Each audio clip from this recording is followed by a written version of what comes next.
Welcome to Thank God You're Not My Child.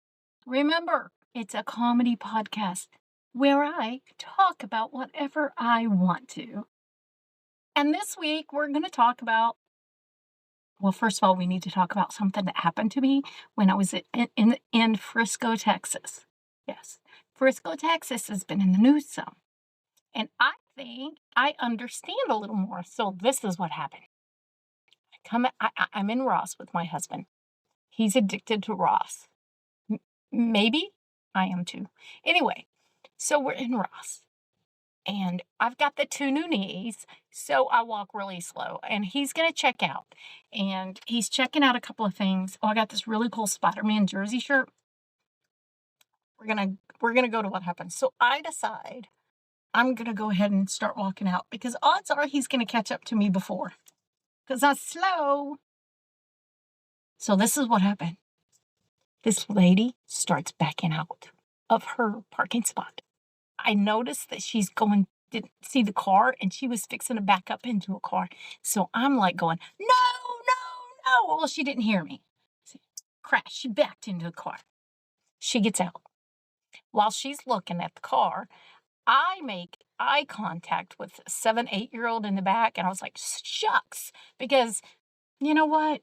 It happens, but it just messes your whole day up when you do something like that.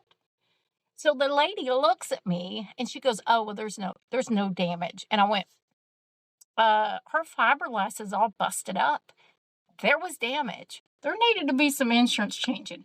Now, just let me tell you, this lady gets into her car with her child in the back seat. Okay? Are you with me? She goes to drive off. And I look at her and I'm like, are you leaving? And she waved at me as she drove by. Now, remember where I was? I was in Frisco, Texas. And this lady in her, I don't know what kind of car it was. It was a nice, beautiful car. Backed into a car with her daughter in the car. And drove off. Hit and run. Hit and fucking run, baby. And I'm thinking, is that how you teach your kids? Do whatever the fuck you want and just leave? I understand now why the kid stabbed the one kid in the heart in Frisco, Texas. You know why? Because the parents in this town just leave when they back into somebody. It messed days up for me because I would never do that. It messed my whole fucking day up. But that is so wrong. So it made me start thinking, people are doing things so wrong and they just live with it. And it's not something that I can do with what I've done some shitty things. And you have to go and the consequences suck sometimes. Do you know what her consequences are? Consequences are going to be her daughter is going to do whatever the fuck she wants. And then she's going to leave because you just trained your daughter that it's okay to back into a car, destroy somebody's property, and drive off happily. I hope the guilt hits you so hard that you have a hard time eating for a year. And if I was a witchy person, that'd be like but I'm not. I'm more of a God, make karma come down. I don't think karma is from God, but I think for this one, it could be. So anyway, that was I just wanted to share that. It just really fucked my world up. I didn't realize people did that. Man, and she seemed like just a normal person. A normal person to just back into somebody's car and drive off with your child knowing you did it. Okay, we're going to have to take some deep breaths out of that. Anyway, my little dead baby doll. Anyway, my dead baby doll, that's my first one. She needs a name, and I have decided her name. This is Becky. And the reason she's Becky is yesterday, I was inside, and Sundays I clean. So I watch movies while I clean and stuff. And it's a tiny house, so, 10 minutes and everything's spotless. That's why you live in a tiny house. Anyway, have you ever watched Becky? Like, it's a horror movie, and it's this teenager that just, ugh, this is my Becky. It's my Becky. And if you've never watched those movies, go look horror movies, it's Becky. And then the second one, she's coming back to get them. So, Becky and I are going to go ahead and talk about some daycare things because it made me start thinking. There were some parents in my daycare past that did not do good things. When I first started, they tried to take you for everything you have. It's like you're watching their child sometimes 10 to 12 hours a day, and you're feeding them and changing their shitty diapers. And we're supposed to be the village, daycare, school, everything. You're the village with these kids. So you have me, and you have mom and dad and grandmas. And I mean, we're the village. So when you come in lying to someone that is taking care of your kids, so I learned in daycare, the only way it was going to work is a good contract. And you can write one. You can write one. You can go on. There's people that's got good contracts for less than $20. You could get the whole thing and print them out. I mean, really, put your name in. So you don't have to do it yourself, but you need to stand with that contract. Okay? Never defer from it. If somebody is having a hard time with payment or getting there on time, they need to come and talk to you, and then you guys can decide what you want to do. So remember, do the contract. Once you give somebody a mile, some people take 10 miles, and that's what you're not wanting to do. Okay? So do the contract. All of my best friends are from the daycares over the last 30 years. Because when you're a village, you don't just stop. I see these kids now. One's having a party this coming weekend. I won't be able to go, but he's going to have a party. I've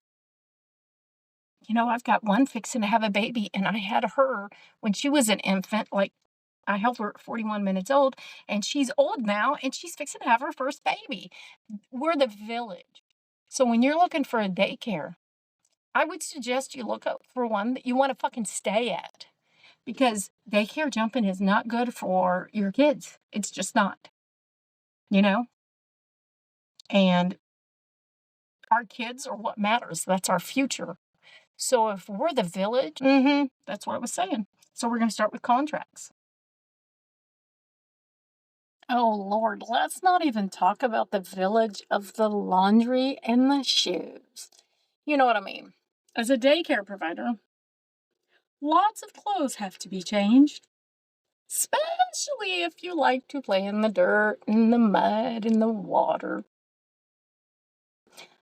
I couldn't handle sending dirty clothes home.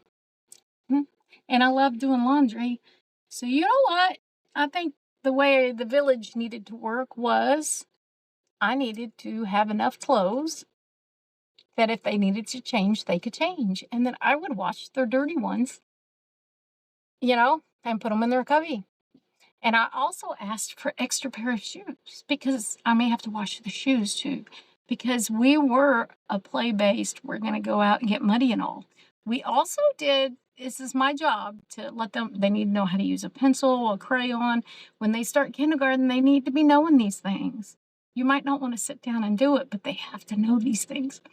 So if you take them out in the dirt, they can learn to write in the dirt and stuff. So when they sit at a table, it's much easier because they also have to learn how to sit at a table and listen.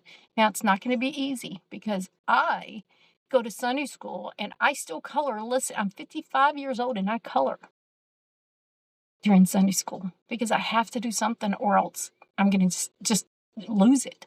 And some kids are like that. So I totally get it. Oof. You can tell it's been a rough day up here in the hood. Only if you're watching. So the laundry was a big one for me. I didn't know anybody else that did that on a daily basis. So it was definitely something that was special to my daycare. I just think that if you can walk your kid in without anything in your hands and go back to your car to go to work, that is priceless.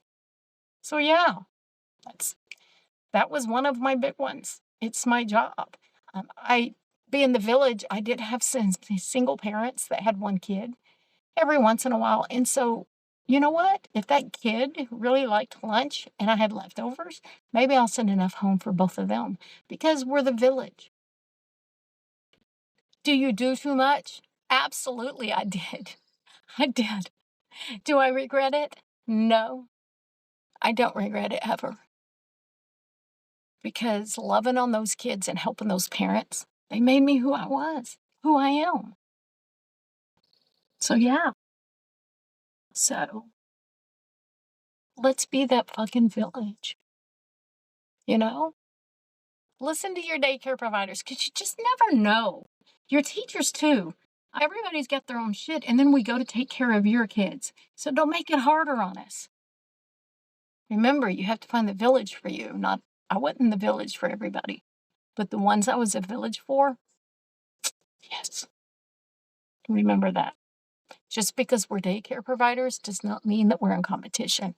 It means we work together. So if you see something that, hey, I mentioned on a girl, I'm fixing to go find the pictures and find all of this, but I found I was spending too much money on paper goods for cleaning and stuff. So I found these cutest little uh, animal. Uh, it was like $12 or something for six different sheep, six different animal towels on little hooks. And I bought 2 sets, so every day I could put a clean one up. I was gonna buy a 3rd set so I didn't have to do laundry so fast, but I never had to worry about that because I'm a fast-ass laundry person. I'm proud of that. I can do dishes just as fast. Let's not even talk about changing diapers. Yep, had diapers for 36 fucking years. Who can say that? Okay, so once I did the contract, there was a few things that I fucked up on. Payments. You got to make sure they do the payments because that's one reason how you're going to feed their kids the next week is your payments. You have bills to remember. Okay. I fucked up. I was horrible at sending home notes for diapers or formula. I was horrible. So how could I blame the parents when I was horrible at letting them know? Yes, I know the whole bit. They should know. You know what? I did daycare because kids were my passion, but another passion of mine was making it easier for the daycare parents. That's all it was. And you know what? I never wanted to go to work. So the fact that these people are having to go to work and be with all of those people, they had the fucked up jobs. They thought I was the one that was like, oh, but I got to spend all day with their kids. And that was my passion. But I was not good at the paperwork and stuff. One of the things I used to do, I did it, was I'd take a Sharpie if they needed diapers, and on their diaper, I would write needs diapers on their last diaper because I was so bad at it. I made signs, I did everything to help me remember. But when it really came to the bottom line was when I needed formula and I forgot to tell the parent. So I had 2 choices. Parent needs to leave work and go get me some. And that made me feel shitty because I should have told her. So, in other words, because I had the benefit of my husband at the time working on the property, he was able to go buy me a can. And I didn't have to have that parent leave work because 2 hours from work, I mean, that could be major money. That could be a gas tank full. So it was always, what can I do to make it easier on the parents? And that was when I started providing the formula. I was on the food program, so state paid me to feed them the formula, so I'm not really losing money. But I always knew I had it because I bought it. Then my next step to make things easier for everyone was I started providing diapers. Now, I did have a couple that provided them because they wanted really expensive diapers, and I wasn't going to do that.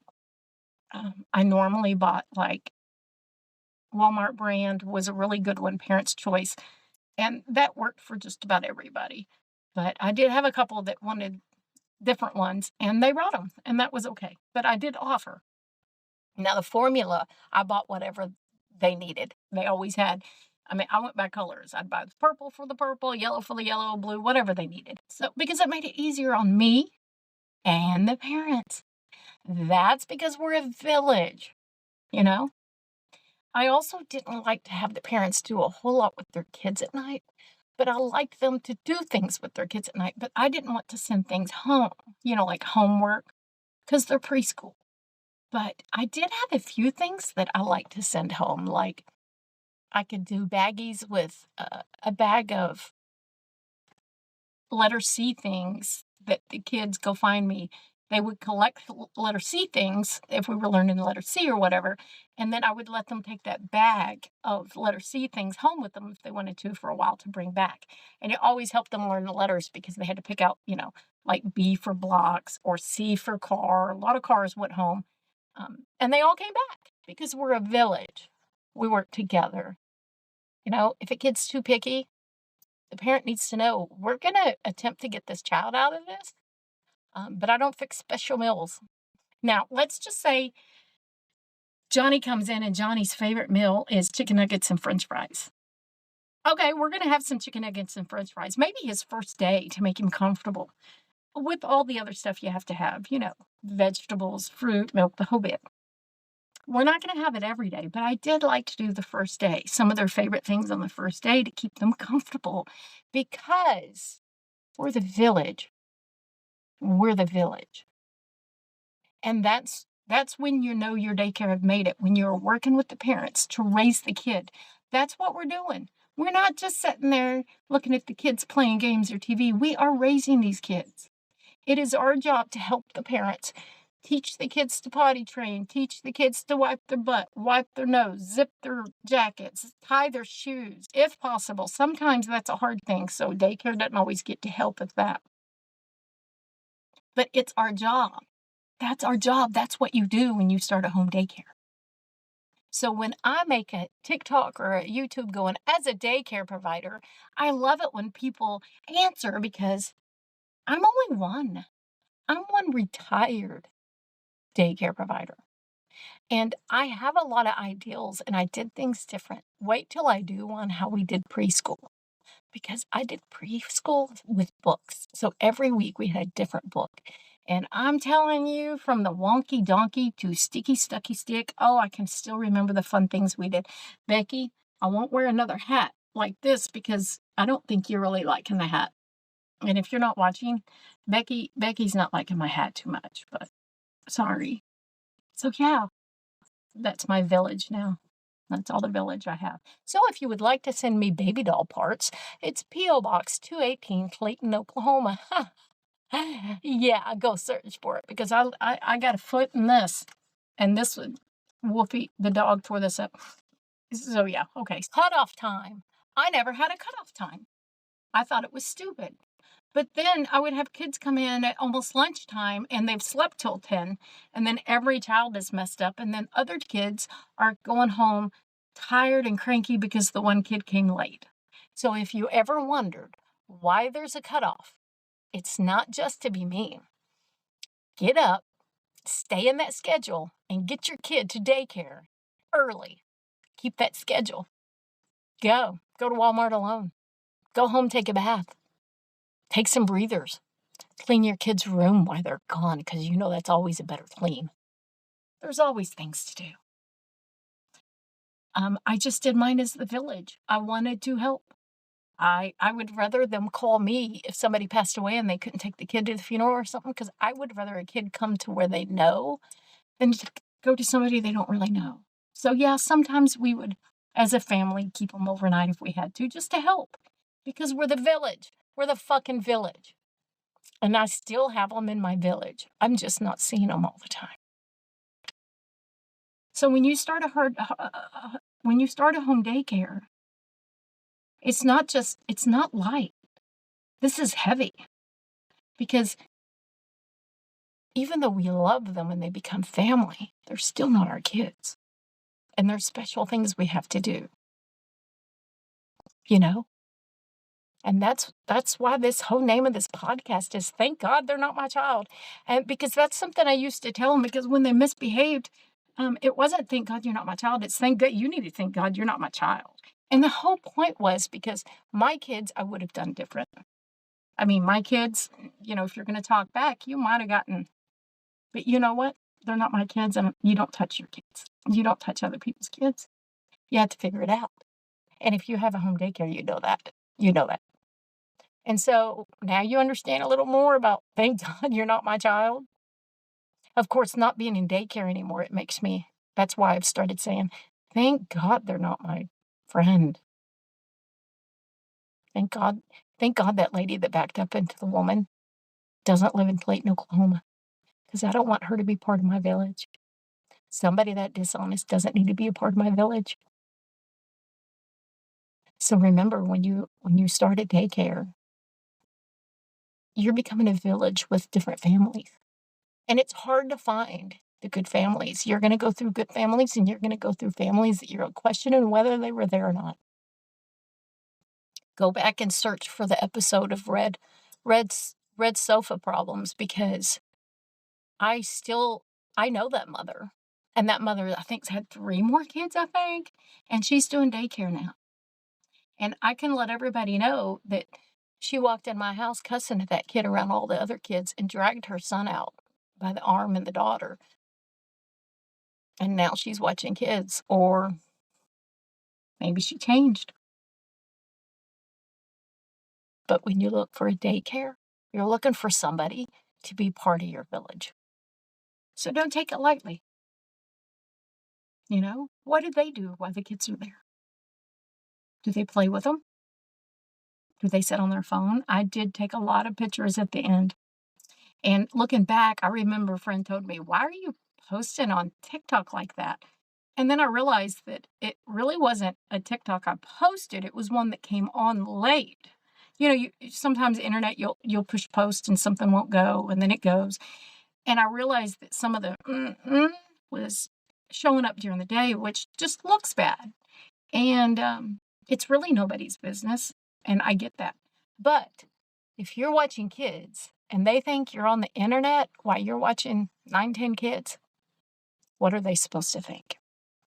If you've got a phone sitting on live and you're telling kids what to do, I don't think you're really watching them. I'm taking my stand on that. And there's probably going to be some big daycare providers. So I had one say, I've been doing it for 4 months. I mean, nothing's happened in 4 months. So what could happen? So I just pray that none of the kids trip and break an arm or something so she could get investigated, because I want that village not hurt, you know? So yeah. So that's what we were talking about today. Daycares are villages with parents, and people don't treat them like that. And you need to remember how hard that job is. How hard is it to keep your kids when you have just 1 or 2 at home all day? I see parents all summer long going, when schools start, when schools start. And then daycare and teachers are supposed to be an easy job. How many of your kids do we have? So if you're not making your kids mind, how do you think we're going to make them behave and mind? So if you're going to be the village, both parts and all people need to be the fucking village. That's all I'm going to say on it. That's all I'm going to say on that. I don't I don't want to go. I don't know how far I want to go. I don't want to do daycare again. I'd love to set them up. We've talked about that, but I just don't know. Maybe a little weirder stuff. I don't know. Okay. Well, I think I've probably told you everything I know. Yeah, that's scary, isn't it? Yeah. Okay. Well, until next time, thank God you're not my child.